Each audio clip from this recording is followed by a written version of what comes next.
special guest today. Okay, Shar, we're on. Thank you for your patience and me finishing that up there. Important stuff. All right, Shar, so you got this whole month. You guys do not miss May. Shar, what do you got for us? And you guys all know who Shar Hess is, right? She's one of our awesome MSIs. She does a lot for us. She helps run a lot of other departments. But Shar, you're doing training on Wine Ambassador today, and you've got a guest. I do have a guest. Yes, I do. And do we have them opened up on here? Are they? She is. Yep, she is co-host. Her name is Debbie Phillips. Hello, everyone. Hello, Debbie. We're not seeing you, Deb. And I have dogs.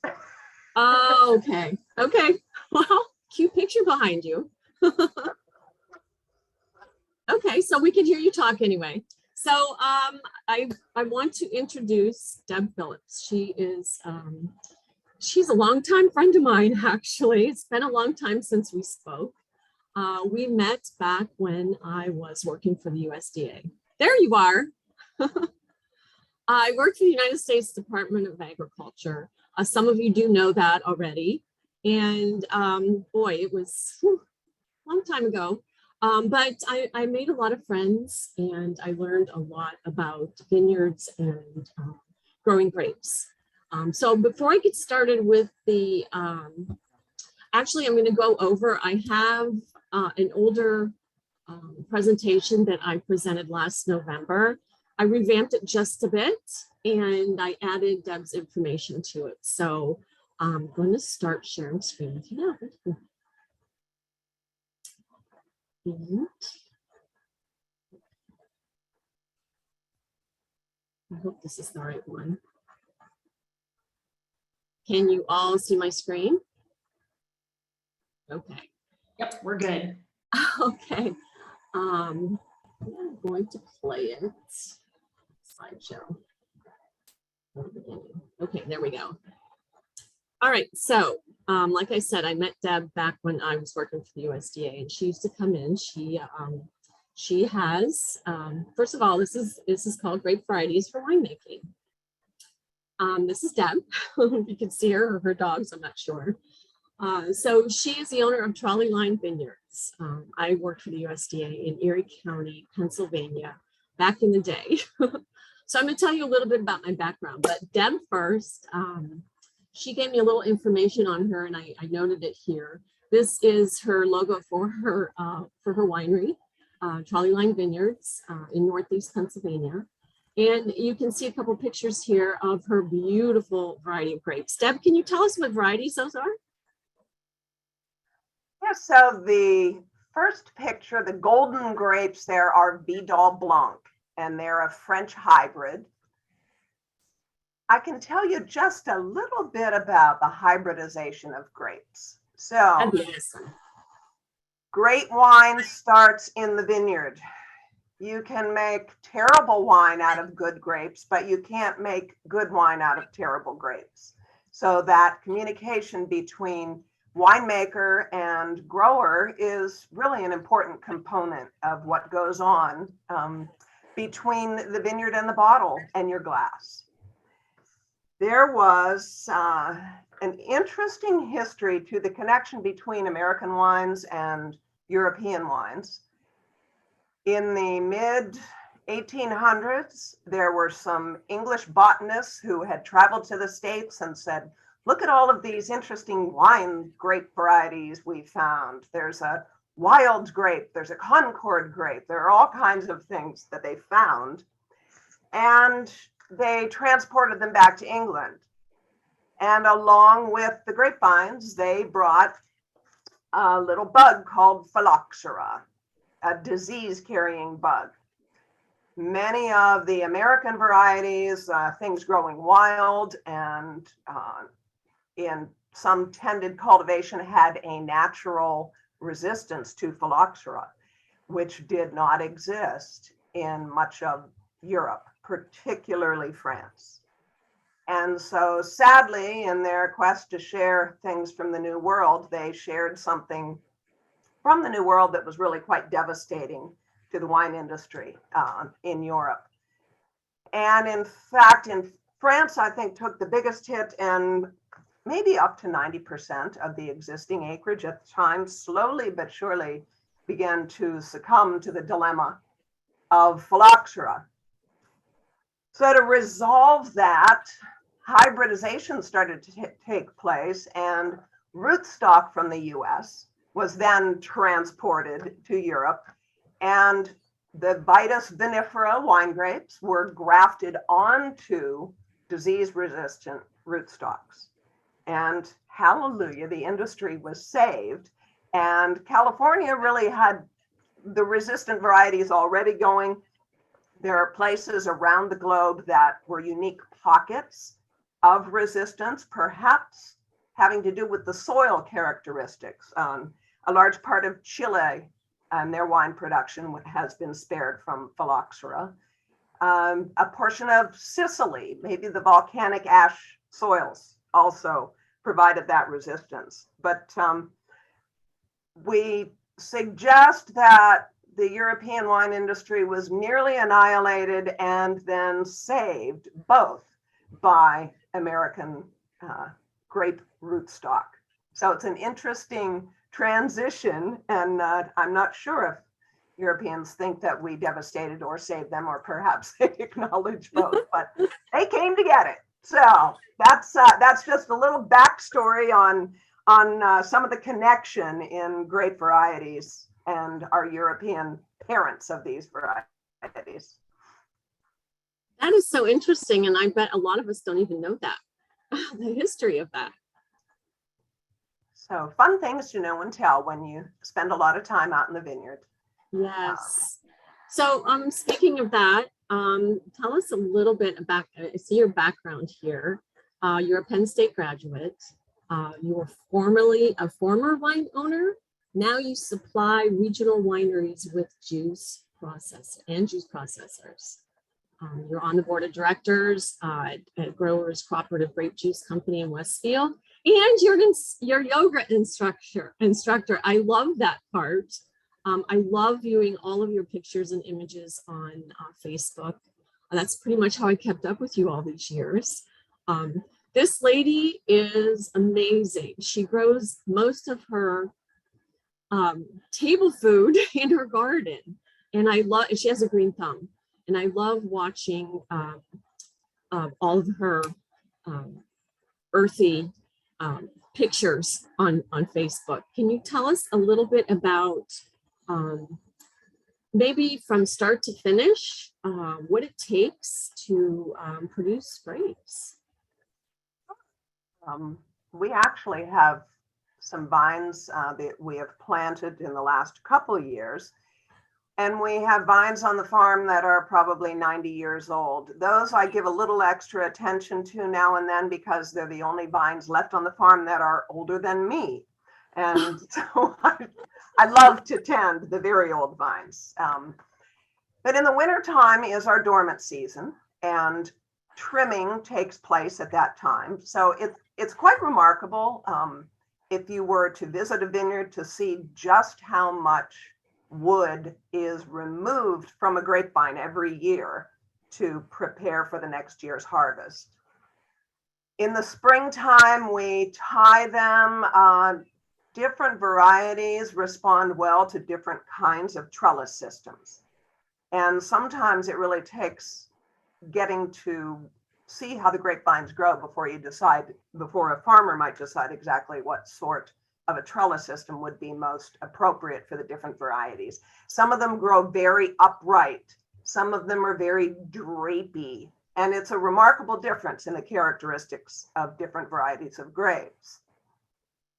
In the springtime, they bloom.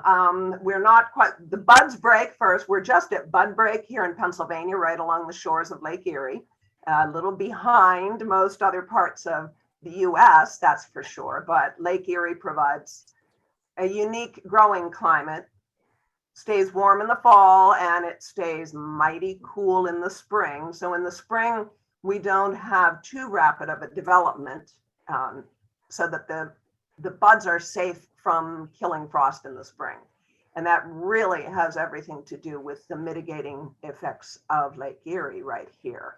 And that's the case in the Finger Lakes region, which is very well known for nice wine production. The lakes really do provide a great deal of benefit.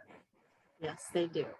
Now, the difference between wine grapes and, say, Concord that produces grape juice. Can you tell a little bit about the sugar content? And they don't add sugar to grape juice. They have to be a certain percentage of sugar content before you even harvest. And what it's like at harvest time. Sometimes you have to go out in the middle of the night. Is that correct?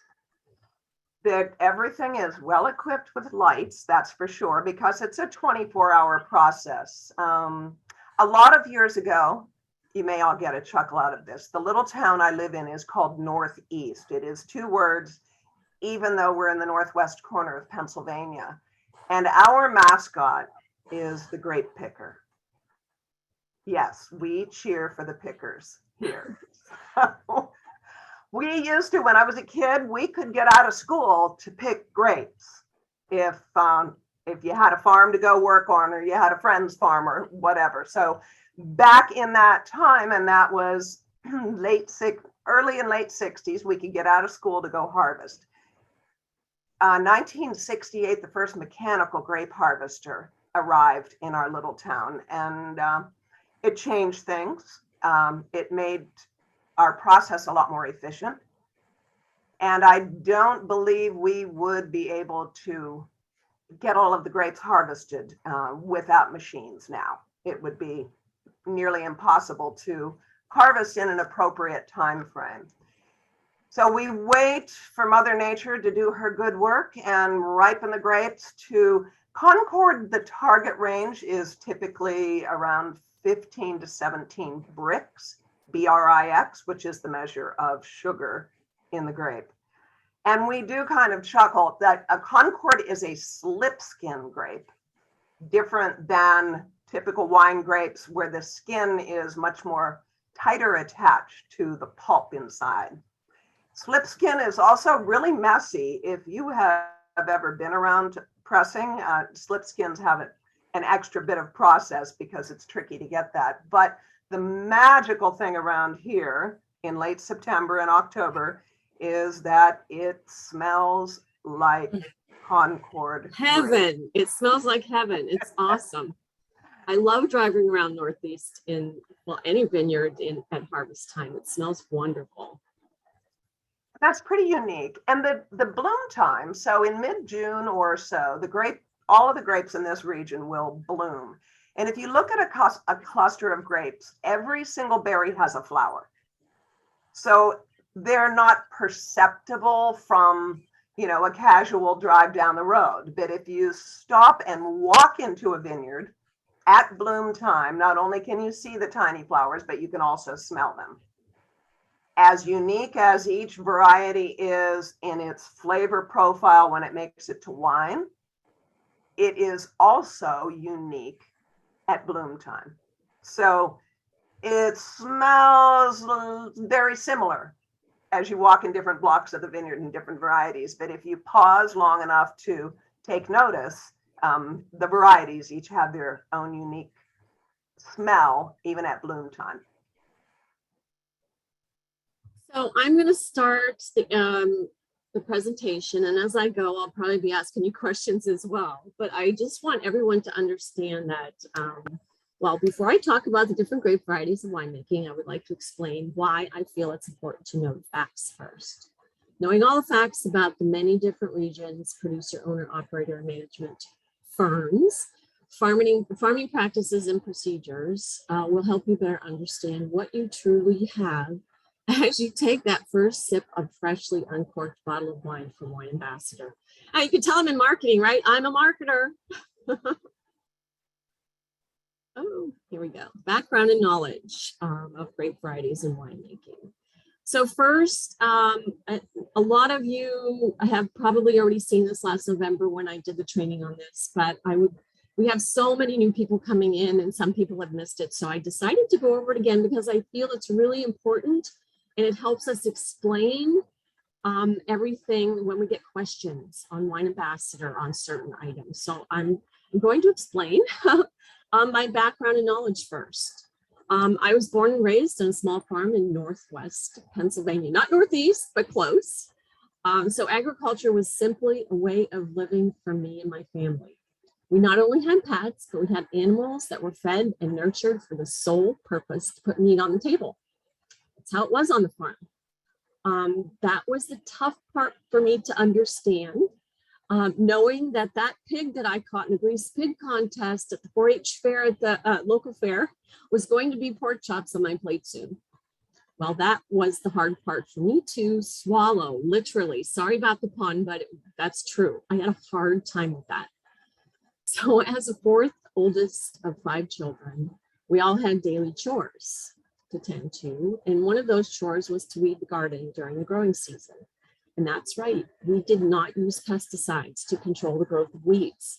We had to get out there all the time. It was our job to control the weeds the old-fashioned way. Get down on your hands and knees and start pulling.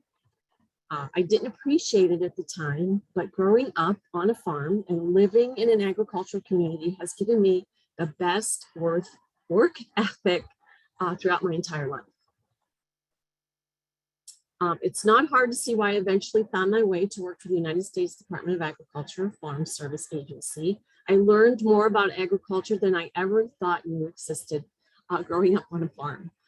There is so much information that the average person doesn't even know exists. I can honestly tell you from working for the government, there are many great services and departments that provide assistance and knowledge to local farmers and producers. There are also the not so great things that the government has the notorious reputation for, but not the department I worked with. I absolutely loved people coming in like Deb, asking for assistance because a lot of times the grapes aren't insurable. But we had programs and we had subsidies to help the farmers get back on their feet when we had a devastating weather effect. So as a program technician for the USDA, one of my responsibilities was computer and data management. As I attained a computer programming degree in college, but one of the programs that I had been assigned to was the NAP, or Non-Insurable Crop Assistance Program. If you know the government, you know they speak in acronyms, just like my husband in the military, same thing. So it was, we got to know them after a while. This is where the government provides specific subsidies to farmers, producers, to crops that are not insurable by regular insurance companies. That's right, you didn't know that crops were insurable, me either, till I started working for the USDA. I had no idea the crops were insurable. I guess if you're a farmer, you know that. I'm actually not sure when they first came in. I should have done my research a little bit better. Maybe Deb, you can tell us. Do you know when crop insurance started or began? I do not, but I know it's an important management tool, that's for sure. It really is. That is. Now, I know a lot of the different varieties, some are insurable, some aren't. I know wine grapes are insurable, correct? Or is it per variety?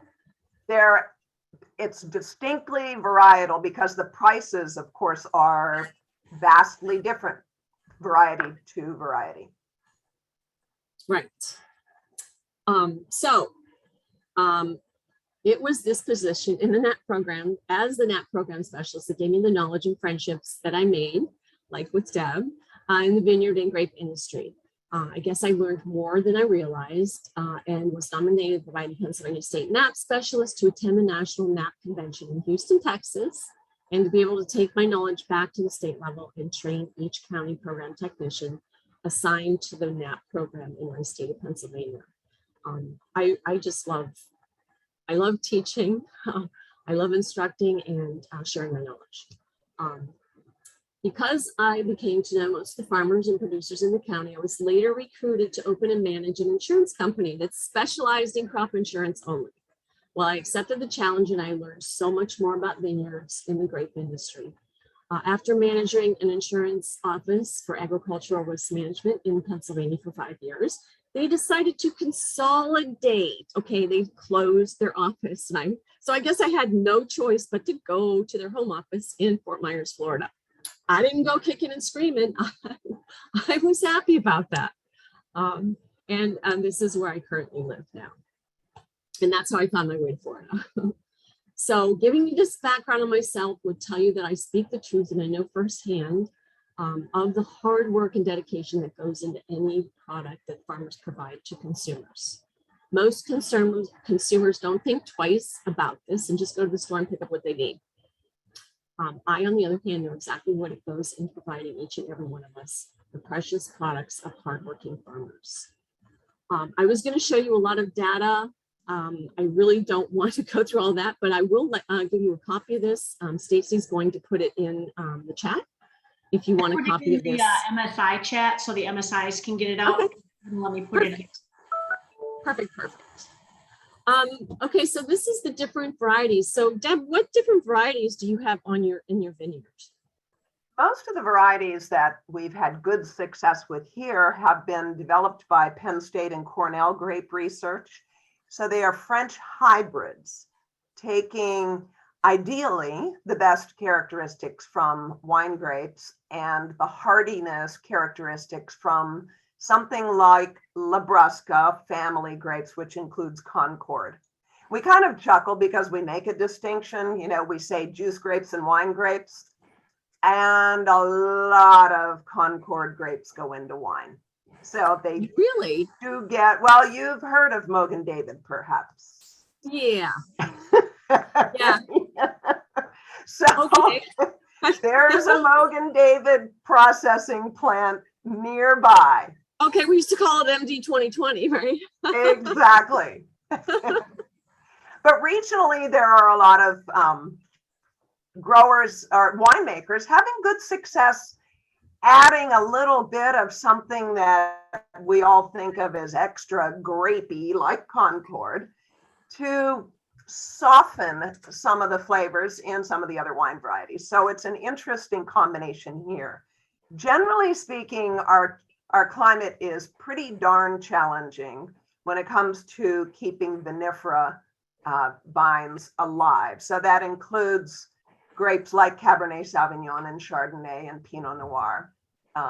My husband and I had a little experiment here we called the Champagne region, and we planted Chardonnay and Pinot Noir, and we still have one vine that survived from the Champagne region. So winter's just too tough on them. So we have a lot of French hybrid grapes. There are also more of the Germanic varieties, say Riesling, and other related white varieties that seem to have a little more winter hardiness. So we have some reasonably good success through the region with Traminette, Riesling, Gewürztraminer. But things like Saval Blanc, Vidal Blanc are French hybrid grapes, and there's good wine being made from them, and they live through the winter. So it's a win for all of us. Oh, that's wonderful.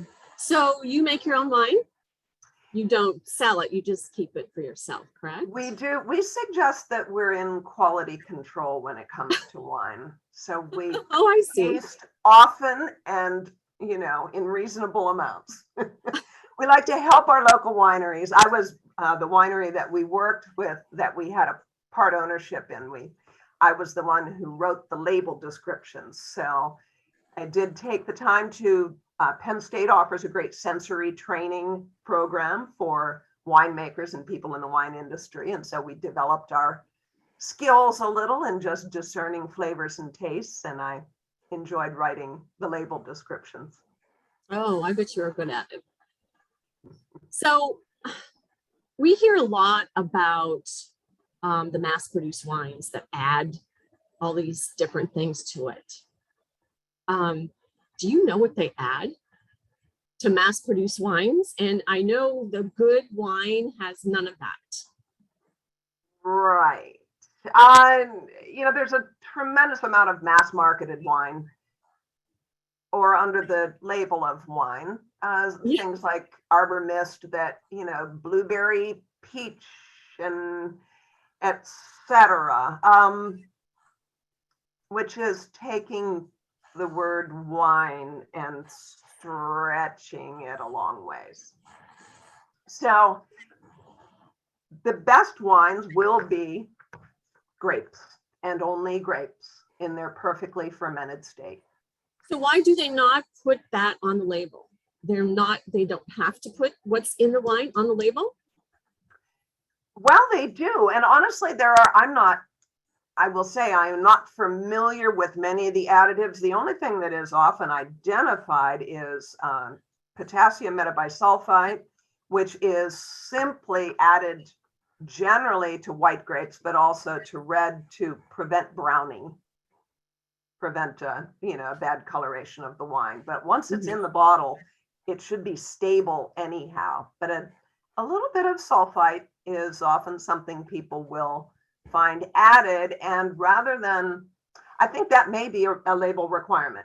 If you look in the fine print on the bottom edge, it may say contains sulfites. Contains sulfites, but how do you know if it's a natural sulfite from the grapes or an additive? They don't really. I'm not certain of label restrictions, honestly, and how the rules apply, or just what pieces come together there. But it is important to read I'll the interrupt for this labels. 1 second, Debbie and Shar. Yes. I know this because we do this with the labels. Okay. We don't have to, the wine industry, I wish was more regulated on the ingredients that people put in their wines, because I think it'd be nice to know what ingredients are added. But there is no law for that, and for reasons, and I don't want to go into the politics of it, but I'll put it this way. It's not in our best interest as a consumer to not know what's in our wine. And yet we don't. Absolutely. So we put contain sulfites on every label because you're supposed to, regardless if it's natural or synthetic, because sulfites are something that does affect a person, and that's the one thing that you have to put on a label is it contains sulfites. All wine contains sulfites, so it should always be on there. And if a wine label doesn't say it, they're not following usually what they're supposed to. But even if it's naturally occurring, we have to put contain sulfites on the label. Not knowing if it's natural or synthetic, no one puts that on there. And I wish they would. I wish they would, because it'd be nice for people to say, like, well, and what I can tell you from what I know and how we make our wine is our wines are made properly, so the sulfites are there. They don't need to add sulfites to it. I'm scared of how the other guys make their wines, that they have to add sulfites because there aren't any, because they didn't make it the right way, right? They're making it the punch way. And so it has to contain sulfites as a preservative. And so it needs to be listed that they're on there, but also for us to take them and also be aware they're there. Anyway, Yeah, it would be nice to be able to compare a good wine with Kool-Aid wine, and you can't. It would be, and I don't know. The best thing we can do is just go forward as one ambassador and let everybody be educated on what we have, exactly, and set the rule that we know ours is. We don't know about anybody else's, and what also we don't know about everybody else's that was a boutique wine. They used to be, they're not anymore. Once they get bought by a conglomerate, the conglomerate changes it all up. They just use the marketing for the label. All right, I'm off my rant. Debbie, you are awesome. No, it was good.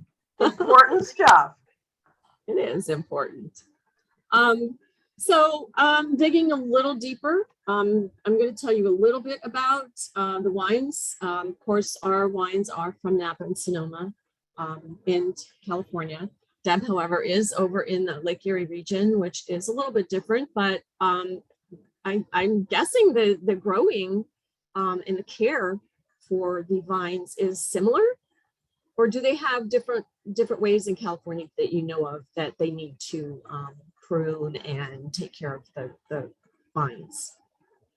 Really varietal driven, and for the most part, although climate has a little effect as well. But I can say we love growing grapes here in Pennsylvania, and we talk Pennsylvania, we grow Pennsylvania, and in our house we drink California. Okay, that's good. Yeah, as one of my graph charts down below will show you, the most popular is Napa and Sonoma in California in the United States. So can you tell us a little bit about bearing and non-bearing fruit and how long it takes to grow from a shoot or a graft and to become insurable? Typically, a good 3 years before vine can attain something resembling full production. 5 years is probably a little more accurate maturity level for grapevines. Grafting can take place on bearing acres, and that is a less expensive way to change out a block of grapes that's in a certain variety that for whatever reasons, maybe the wine just has gone out of popularity. That rootstock is alive, and another variety can be grafted onto that rootstock and to come into production more quickly. That's not a very common practice in this area, but it certainly happens, just to meet demand more readily in California. The California grapes are worth quite a bit more per Yes, ton they than are. the grapes we grow in this region as a general rule. Although I suppose real estate prices have a little bit to do with that as well. Yeah. But, So can you so take- 3 to 5 years for mature bearing vineyards. Can you take that 90-year-old, wonderful, still producing vine and graft onto a new one and still get the same variety, or is it going to be different, or is that not possible? Well, some of the grafting is the option to change variety. The Concord is an exceptionally durable grapevine. We chuckle that it would grow in a crack in the concrete if it had a decent start and got a little water. They are very hardy grapevines. And as I said, some of them, they're older than me, which is getting up there a little bit, 75 to 90 years old. But those roots, I don't think it would be viable. Some of the trunks on those vines are, enormous.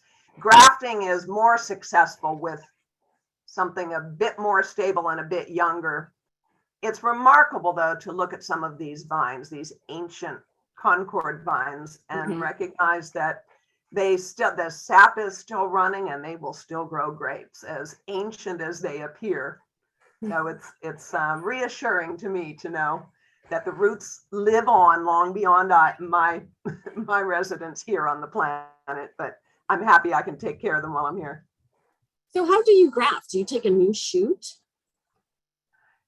That's actually, it isn't a technique that I have ever participated in. My husband used to do quite a bit of grafting, but it's actually, there's a grafting tool, a hand tool, that makes a wedged cut so that you can have good surface area from the vine that you are trying to establish and the roots that are there. So it's not beneath the ground, it's, above ground, but that graft then has to be very, very carefully protected for a couple of years until the union is really solid and the vine is viable on its own. So a lot of times they'll wax the graft, coat it in wax to give it a little preservative.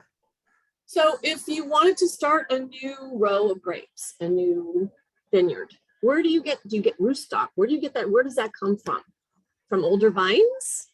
It can come from older vines. Cuttings can be taken from varieties and overwintered in dormant state, and we use some encouragement for the roots. There are some compounds that encourage roots to grow, and they will literally grow another vine from a cutting you take from an existing grapevine.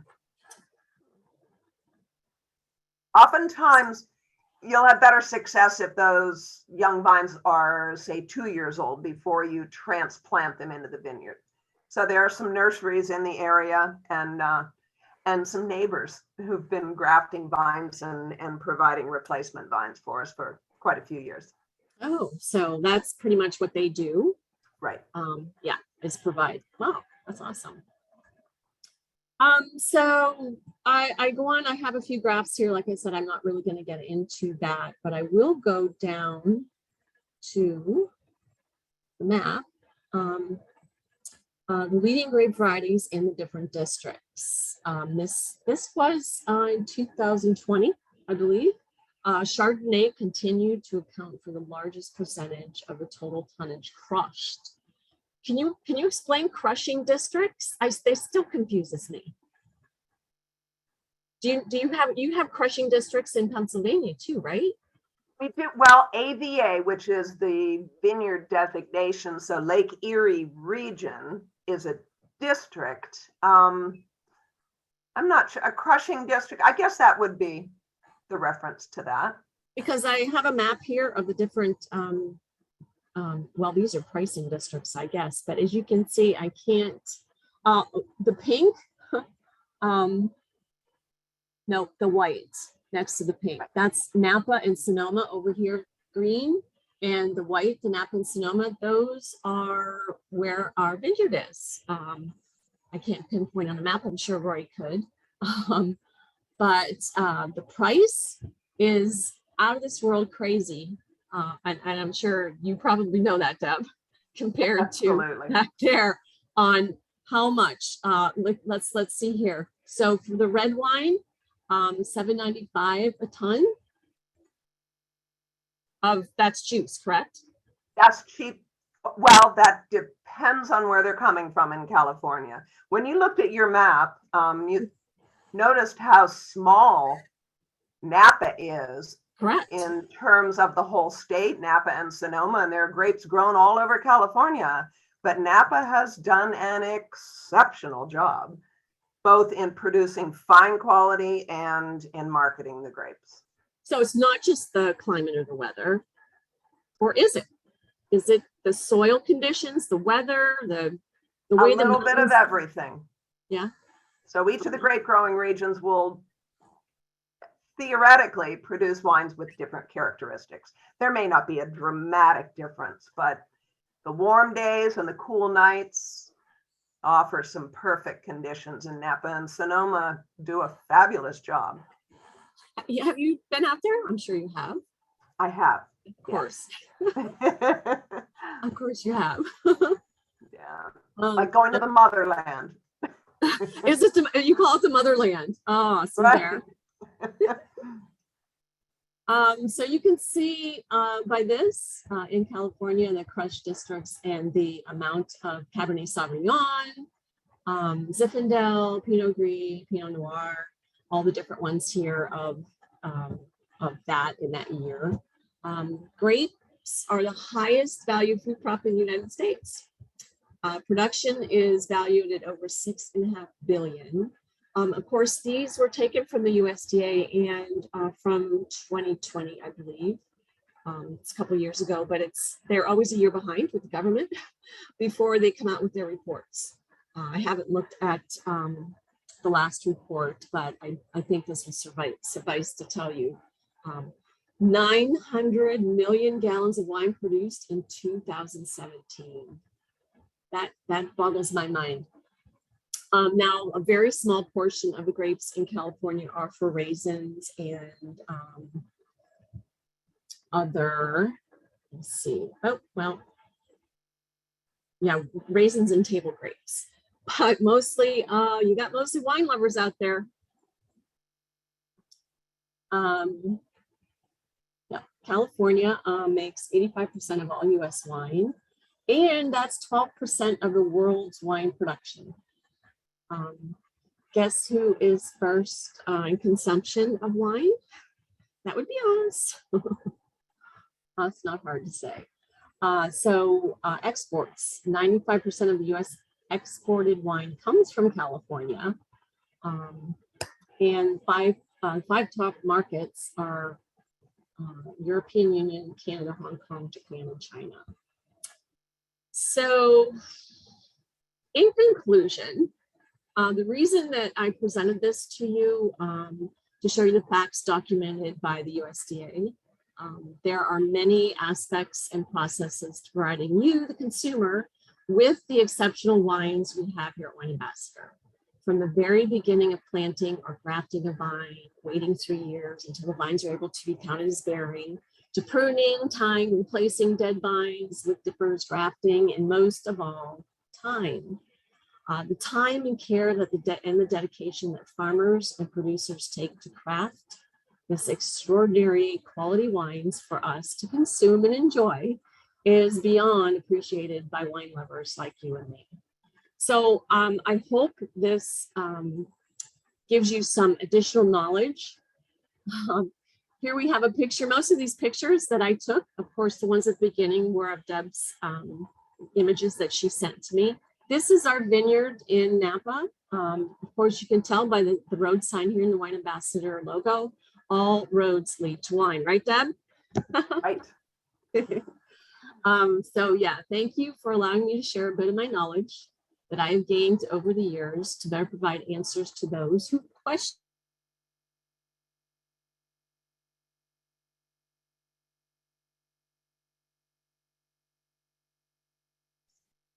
Shar, you got muted.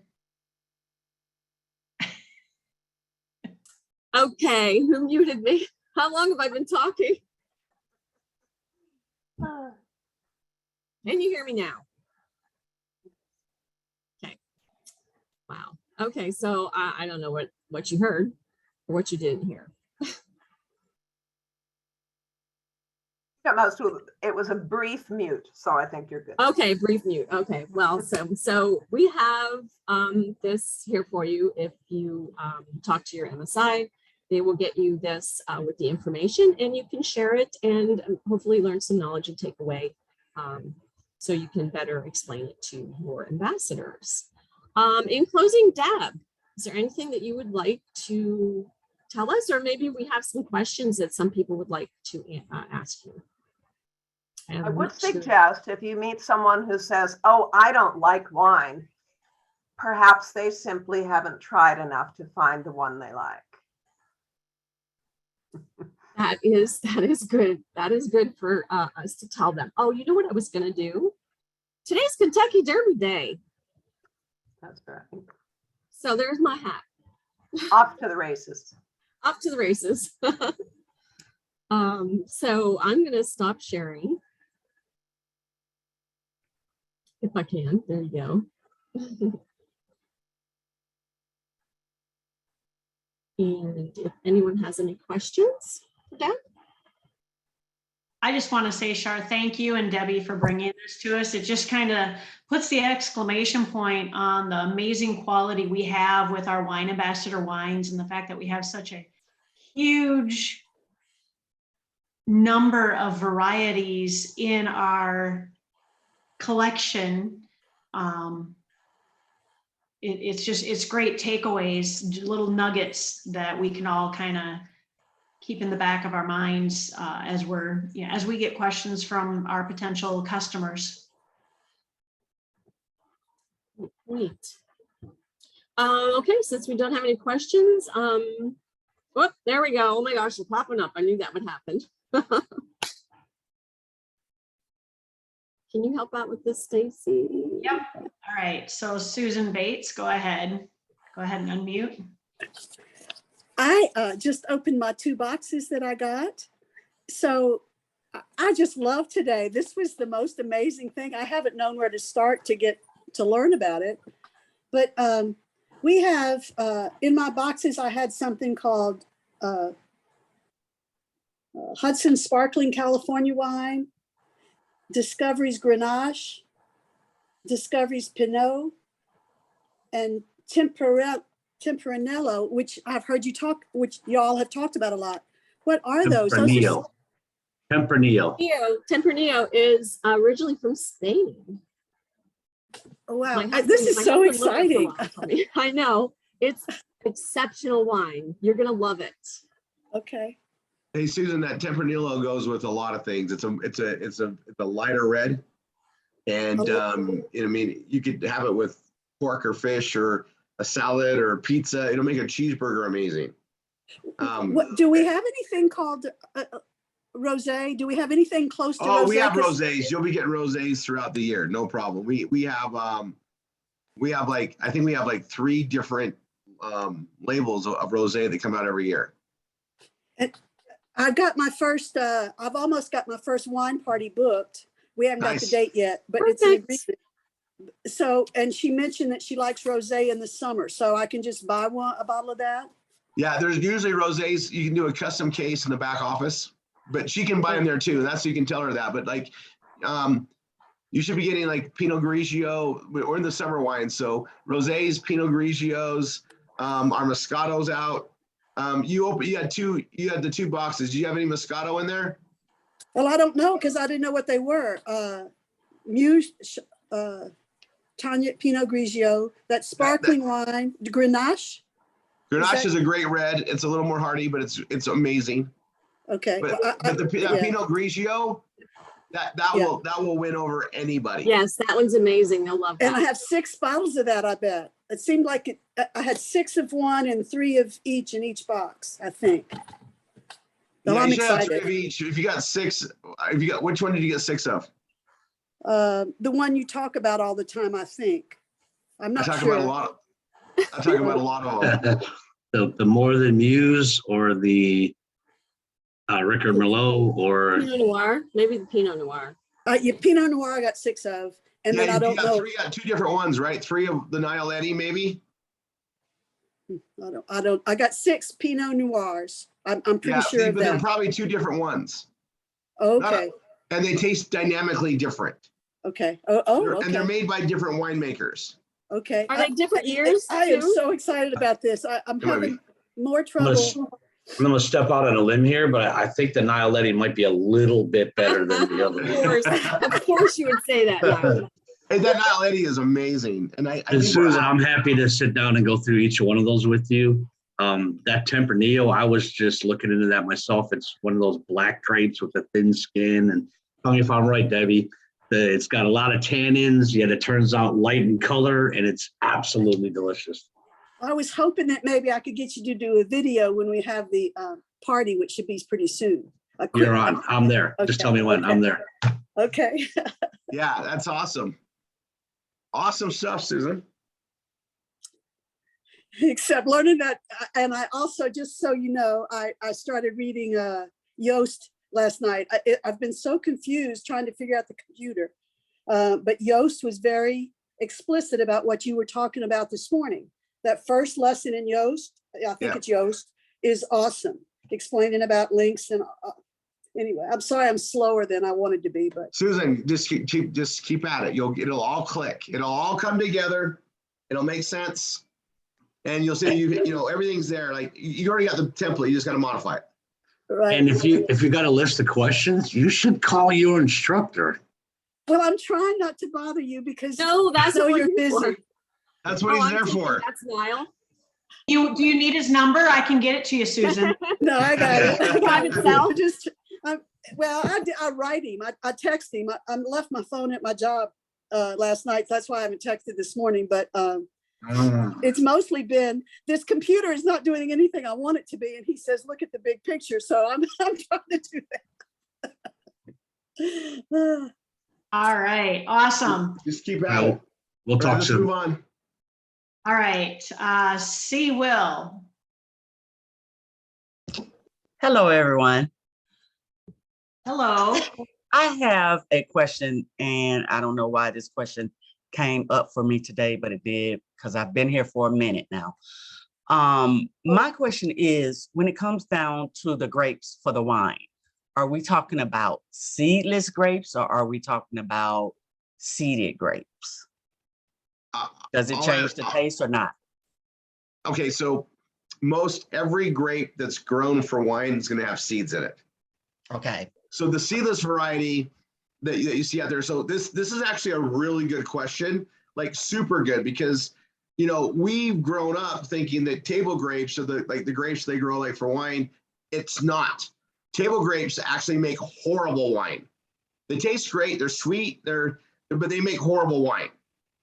And so the grapes you're buying in the grocery store that are seedless, they've been, literally like engineered to be seedless. Like they've naturally blended grapes together to make that flavorful grape without the seeds, because no one likes. They're GMO. We'll go there. We can go there. But okay. But here's and there's different varietals. I know that the grapes my grandpa grew in his garden, they all had seeds in them, and we just ate them as kids. It's thought they were just part of the whole mix. It was just fine. Right. But wine grapes all have seeds in them. Okay. Wine grapes should all have seeds in them. And in the process, they get those strained out and everything else as they ferment it and they do the crushing and everything. Part of the crushing is to get rid of the stems and seeds. Okay. So, Okay. but it's a great question because you don't know what you don't know. And a lot of people think, well, you know, I mean, they don't realize, I mean, there's like 400 different varietals of grapes, 400 different grapes. And when you go to the grocery store, you pretty much just see green grapes and red grapes, two options, seeded or seedless. So 4 total grapes at your disposal. Congratulations. Again, that's like 1% representation. Oh, wow. And those aren't even wine grapes. So now that you know that, now you're going to get opened up to it, and you'll see that there's so many different grapes. And I always like to throw out useless trivia. The Musket Grape is the oldest grape that we know that was made into wine. That's what they make Moscato with, along with other wines. And it does have a sweet composition to it. And they used to serve that on the tables till it became more used in wine. Now it's a wine grape.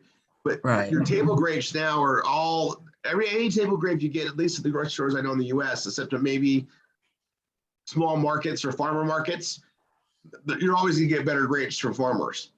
Always. But the seedless varietal, they're great to eat. They're great on charcuterie boards. They're great with your wines to help complement it, but they're not a wine grape. Okay. Awesome. Thank you. You bet. I just found some musket grapes at the grocery store for my last wine tasting. And those are sweet for, They were that so was probably good. great for tasting. They were great. One of the Yeah, but things you we love, must have went to a farmer's market to get those. I did.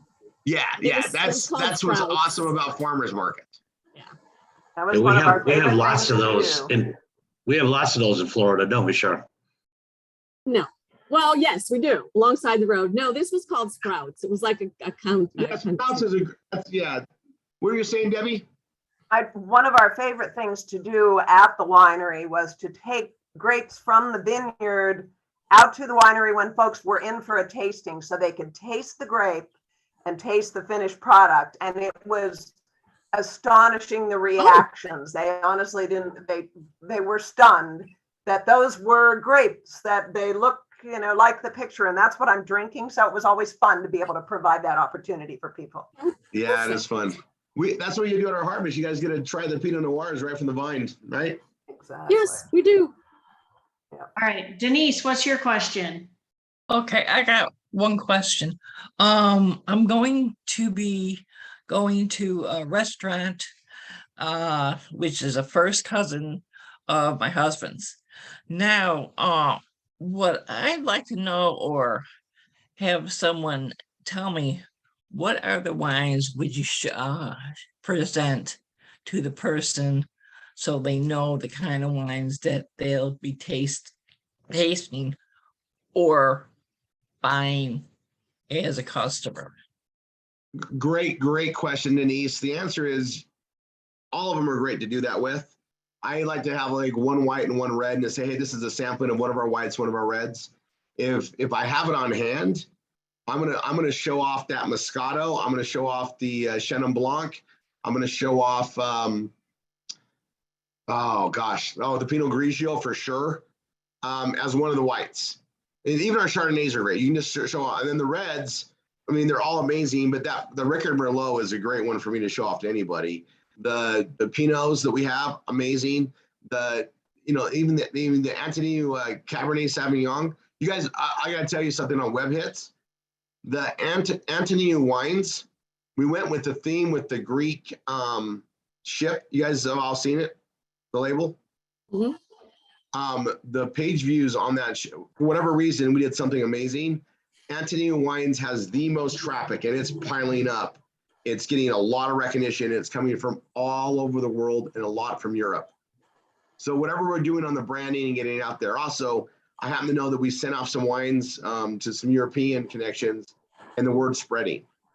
So just know that ascension marketing, it does work, you guys, and it's working. But Antony Wines, for whatever reason, is kicking butt over everybody else right now. And I'm sure the name and the representation, but they're staring at the label longer. Our hot spots are indicating they're looking at that label for a longer period of time than almost any other label. So we're vasting that out there, but there's a lot of Greek heritage and pride, and we can utilize that. So when you're writing pages and showing stuff, show that label on the Antonio wines. I'm just putting that out there. It's a popular thing. So Rory, All what countries are we shipping to right now? Italy, Germany, Spain, France, the UK, the US, Canada. We're having a little bit of a changeover on our suppliers, so I'll know more here when I get back. We head out there Monday. Oh, I'll be suffering through some wine Lucky tastings bum. from our barrels for the next few days. Yeah. Okay. Yeah, that's where we're at. Joanne. Yes, we're sir. gonna do- Okay, we'll go through these you guys' questions and then we're gonna move on to setting. All right, Joanne. Yes, sir. I wanted to marinate a corned beef brisket, Okay. and I looked up what to marinate it in, and it said a dry wine. So I went to our tasting notes to find a dry wine, Yep. but I still couldn't. I didn't know which one would be dry, which one would what. It You know just what? said, Okay, so almost all of our wines are more on the dry side. And because we like it that way. We like the reds to be dry. So, and a dry white would be like your Sauvignon Blanc. The Moscato, not so much dry, but ours is a drier side. And that is such the weirdest term to give people, like a dry wine. But what they're saying is don't use a super sweet wine. Dry means not sweet, right? Okay. Not punch. So that. I'm giving you the easiest version of what dry means. Not super sweet is what it means. So in cooking for dry, like to marinate, and I'm going to tell you, marinating a brisket in the right red wine is going to just be amazing. well, that's what I want to do. I got brisket downstairs, but I just don't know what to put it in. Yeah. So the reason why you marinate it in wine is, are you smoking it, or how are you cooking the brisket? It Makes a difference. I want to put it on the barbecue in aluminum foil after marinating it, but That's fine. And you slow cook it then, right? yeah. Okay. It makes a difference. We're not adding smoke. We're not adding smoke to it. No. Okay, that's best if you're bright. Like if you do a wine and you add smoke to it, it's going to change things dramatically. It may not be as good as you want. So that's great. So if you're not smoking the brisket, you're going to cook it in tin foil over low heat in the barbecue. I would use a Cabernet Sauvignon. That's my go-to for that. I would grab a cab and like the Antonio or one of the more the Muse ones, any of our cabs, I'd put it in there. And that's what I would use. Okay. And then if you don't have that, if you have that Petite Syrah or even that Grenache would be great too. Oh, I have them all. I've got like, what, 2 dozen Well, boxes or more? let's get going. Let's enjoy this. Because I can't drink because of my medication, Right, but I you got can all cook the with it. wine. I try to cook with it. And then Joanne, you need to have more parties. We need to use that to build your business, right? I'm learning how to do that. I'm slow. Well, but this is very important. So let me ask you, are you part of any church groups by chance? No, sir. Do you have any interest in a church group? Nope. I get into many conflicts with that. No, How about a neighborhood chat? yeah. That So I do have. That yeah, you can so get into. I'll tell you, I'm just bringing up things like that are close. There's meetup groups everywhere. But if you say you want to have like a wine tasting or have a wine party, everybody volunteers to show up. It's awesome. Okay. You're going to be known as the wine gal that brings it out there, and just don't be too generous with it. But that's something you should definitely go over, Joanne, because you need to get out and use that as a way to fellowship and get to know people and how to open up their minds to what we have. And the best way is to share it. And since you can't drink it because of medical reasons, use that to build your business. Use that to do tasting so they can see what we have, and use it to create the customers.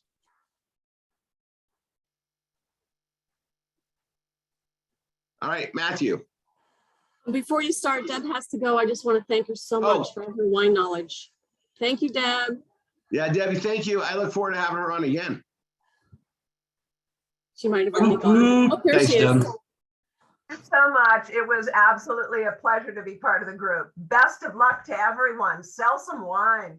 Thank Thanks, you. Debbie. Quick question. Is it humanly possible, like when you get grapes at the grocery store, like the cotton candy grape, that probably doesn't have a seed in it. Is it possible for that to be grown with a seed, or is that one of those that you Okay, can never so- make a wine out of it? So If you I'm gonna tell you, in the farming world of today, they can make anything happen. They could literally grow a grape that tastes like a peach, right? Right. And it's modified science, and you can have your own belief on that, but they do that Don't now. trust it. Because I bit into an apple that tasted so much more like it. I didn't like it because it tasted like a nectarine, and it'd been like cross.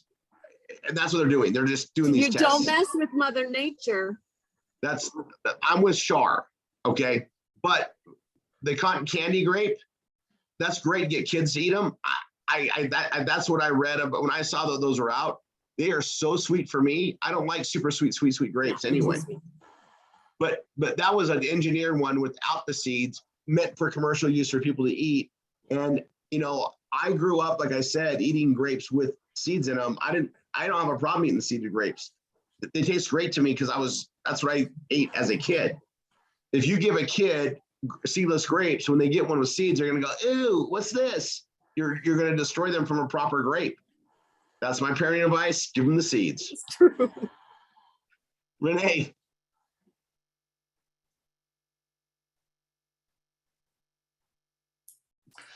Hi, Rory. Hi, Renee. Tempranillo, that Yes. Tempranillo grape you said was full of tannins, and that it kind of makes my tongue curl. Would you serve that with a heavy dish? Yeah, Like- typically you match the gravity of the wine with the gravity of the food, right? Like a heavy wine with a heavy steak, and Right. lighter with lighter, right? Lighter with salad, for instance, right? So the Tempranillo though, with the tannin and the stuff to break up, I like that with the meat, the Okay. protein. Whether it's Okay. chicken, I don't eat pork, but you can put it with pork, with chicken, beef.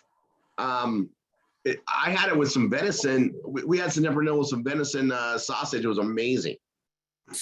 So it easily will go with the meats, whether you have a heavy sauce or not. It's just, Yeah, it's the meat you want the heavier protein, but the sauce, if you're asking about the sauce or the depth of the whole meal, if you have a light sauce, if you have a light sauce with protein, you're going to be fine with Tempranillo.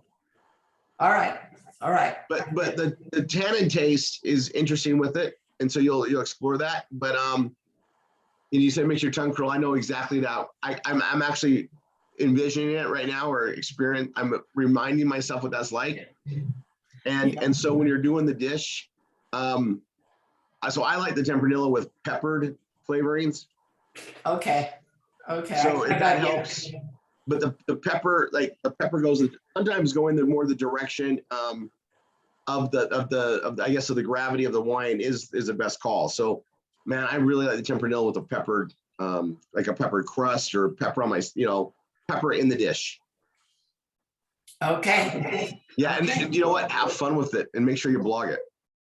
Would that be blackened or horseradish on a prime rib? You still want some pepper though, for me. Pepper. Blackened doesn't mean peppered all the time. Sometimes it does, but not always. What time is it? I'm getting hungry. Yeah, me too. All right, last question. Hi. Hi, Me Gloria. again. Yeah, welcome back. Yeah. First thing I have to ask is, next month I'm moving to Alabama. Okay. There's no restrictions for my wine there, right?